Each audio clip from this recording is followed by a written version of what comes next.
Salut, c'est moi Andrzej. Je suis en train de tester la petite Multistrada.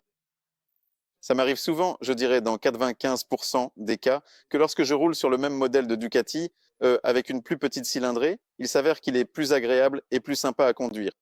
Salut, c'est pareil pour cette moto. Euh, le problème avec la Multistrada 950, c'était que, en comparaison avec sa grande sœur, elle faisait un peu pauvre parce qu'il n'y avait pas de suspension réglable, si je me souviens bien. Vous pouvez me corriger si je me trompe. L'embrayage était à câble, pas hydraulique. Il y avait beaucoup de choses qui faisaient que même en dépensant une fortune pour une Ducati, tu te sentais un peu dépouillé, tout simplement. Maintenant, c'est complètement différent parce que la Multistrada est maintenant en version S et elle a reçu tout le pack électronique comme sur la grande Multistrada. C'est-à-dire qu'on a un contrôle de traction à 8 niveaux, je crois un ABS à 5 niveaux et à 4 niveaux, des modes de conduite urbaine, touring, sport et enduro, ainsi qu'une suspension commandée électroniquement. En appuyant ici, on retrouve ces modes de conduite dont on parlait. J'ai configuré et pour chaque mode, on peut régler le moteur, s'il doit être puissant ou doux. C'est pareil pour le contrôle de traction. On a beaucoup de réglages, 8, mais comprenez bien. Ici, il suggère ce que c'est pour la pluie et que la performance sous la pluie est sûre et stable. Moins il y en a, plus c'est risqué. Stable et sûr, donc stable et sécurisé, et ici des performances un peu meilleures. C'est-à-dire que la roue peut un peu glisser, puis il y a le mode tout-terrain pareil. Mince, ces Italiens ne sont pas si... Bon, je vais dire comme ça. Les Italiens sont plutôt malins. Oh. Ce qui complique les choses, c'est la suspension. Parce que vous voyez, dans chaque mode, que ce soit sport, enduro ou urban, on peut encore modifier les réglages de la suspension. Donc chaque mode, ce n'est pas comme si en mode sport, c'était juste un peu plus performant. Non, il a son propre logiciel, mais tu peux encore modifier ce logiciel en plus. Donc tu peux rendre le mode sport encore plus sport, c'est-à-dire encore plus dur ou encore plus souple. C'est l'excès de forme sur le fond. Mais bon, c'est la direction à prendre, il faut développer ça, et c'est comme ça que ça doit être. Eh bien, si quelqu'un s'ennuie et aime jouer avec ça, qu'il en profite.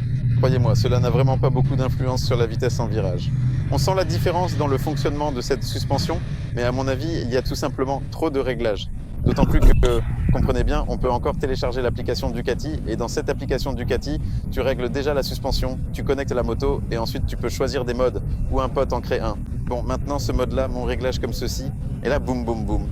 Tout change. Eh bien, c'est un gadget. À mon avis, c'est un gadget. Mais mon Dieu, si quelqu'un aime les gadgets, alors allez-y.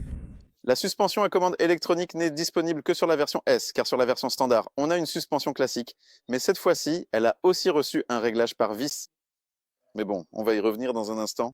En plus de cela, il y a le Quick Shifter et dans la version Touring, voilà, des valises, tout ce qu'il faut, donc des équipements standards pour une moto de tourisme. Permettez-moi de me concentrer sur l'expérience de conduite elle-même. Le moteur développe 113 chevaux et à l'heure actuelle, cette valeur n'impressionne pas. Mais en tenant compte du fait que l'Africa Twin a 95 chevaux, que la F850 GS en a aussi 95, on sait qu'une telle puissance suffit amplement pour se déplacer efficacement, non seulement en ville, mais aussi sur la route, en tout terrain, partout en fait. Tout simplement, c'est déjà suffisant. Tout ce qui dépasse cela n'est qu'un caprice ou un désir d'avoir un excès de pouvoir à un moment donné. Parce que cette moto n'est pas comme si on lui donnait de l'accélérateur et qu'on la sentait, mais bon sang, elle est lente. Il s'en va tout simplement. Le quick shifter fonctionne très bien à haut régime, à bas régime, lors du rétrogradage, surtout lorsque j'arrive à une intersection ou à un rond-point. Mais j'utilise l'embrayage parce que parfois il a tendance à secouer. Ouais. Un gros V, un quick shifter, il faut bien que ça fonctionne. Il doit couper l'allumage à ce moment-là. Donc, même si le moteur n'a subi aucune modification, à mon avis, il n'en a pas besoin car pour moi, il est déjà suffisamment bon. Le pack électronique, alors contrôle de traction, ABS, c'est génial vraiment, en particulier l'ABS en courbe.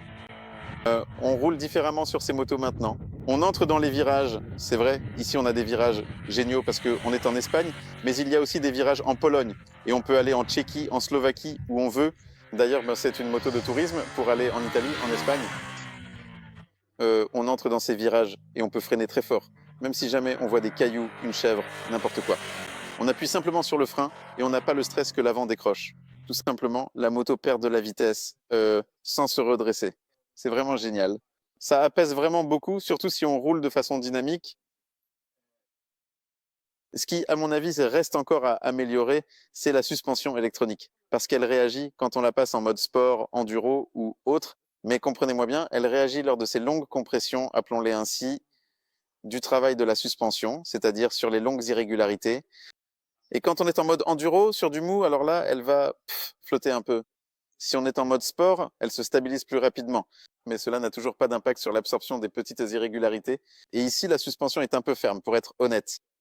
Parce qu'on pourrait s'imaginer qu'avec une suspension semi-active, on roulerait comme dans ces vieilles Citroën. Tout simplement, sur les bosses, je ne sentirai rien. Parce que, après tout, moi, j'ai une suspension semi-active, elle va sentir que la route est irrégulière et va tout de suite s'assouplir. On n'en est pas encore à ce stade. Vous savez, je ne condamne pas les suspensions électroniques parce que c'est comme avec l'ABS et le contrôle de traction. Avant, ça marchait très mal. Maintenant, moi-même, je roule le plus souvent avec ces systèmes activés parce qu'ils ne limitent en rien. Ils permettent de bien s'amuser et aident à apprendre à conduire. Donc, à mon avis, c'est une bonne chose qu'il y ait ces suspensions électroniques.